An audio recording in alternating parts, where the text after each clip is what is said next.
Have you ever stopped to imagine what life was really like for Roman soldiers during those long marches and encampments? Far different from the heroic image we usually see in films, the reality was full of challenges that extended far beyond combat.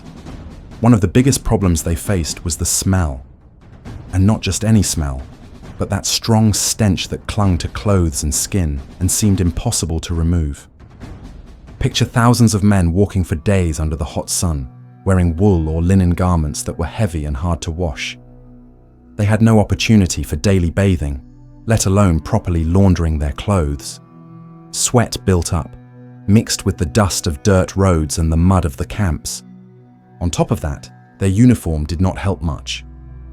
The clothes became damp with sweat during the day and often dried only overnight, stuck to the body. And as if that were not enough, their diet sometimes made the problem worse. The soldiers ate foods full of strong flavors and odors: garlic, onions, salted meat, legumes, things that left their breath heavy. That stench on Roman campaigns was not just an issue of discomfort. In fact, it had a very serious direct impact on the soldiers' health. Lack of hygiene was perfect ground for the emergence and spread of diseases such as dysentery, fevers, and infections. In addition, skin diseases and parasitic infestations were frequent, the result of constant contact with filth, damp clothing, and infestations of lice and other insects, all common in crowded camps. And when one soldier fell ill, he was not just one less man on the front line. The sickness spread quickly, decimating dozens, hundreds, sometimes even thousands. In some cases, the number of sick soldiers reached 1/3 or more of the force, making combat impossible. The historian Appian reports that during the siege of Carthage, stagnant, dirty water was one of the main causes of illness among the Roman troops. It was so serious that the army's very military effectiveness was compromised, not only by the loss of men, but by the overall drop in morale. So how did the Roman army handle this internal problem? The Romans were never able completely to eliminate these issues.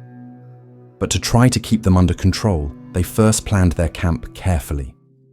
Nothing was left to chance. Each legion followed very strict rules for setting up camp, clearly separating the areas for sleeping, cooking, latrines, and even refuse disposal. That helped prevent contamination of the places where the soldiers ate and rested, reducing the risk of disease and, of course, controlling the bad odor that could sap the army's morale. In addition, the Romans had soldiers specialized in essential organizational tasks. They were called metators, responsible for surveying and selecting the best sites for water sources and latrine pits. Ensuring access to clean water was an absolute priority because they knew that its absence or the consumption of contaminated water could cripple an entire army. Another important measure was maintaining discipline in personal cleanliness.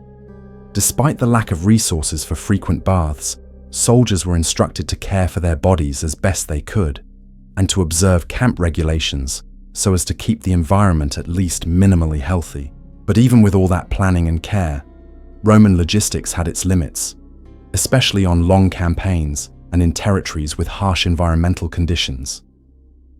In such situations, securing clean water, fresh food, and a minimally sanitary environment was a challenge. Springs could dry up or become contaminated, refuse and waste would pile up, and the camp would turn unsanitary.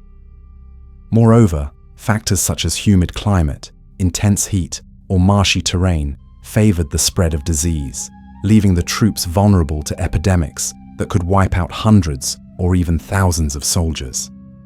Thus, even the most disciplined and organized army of antiquity faced an invisible enemy, the environment and the diseases it sheltered, capable of turning the tide of a war. So if you enjoyed this video, give it a like and subscribe.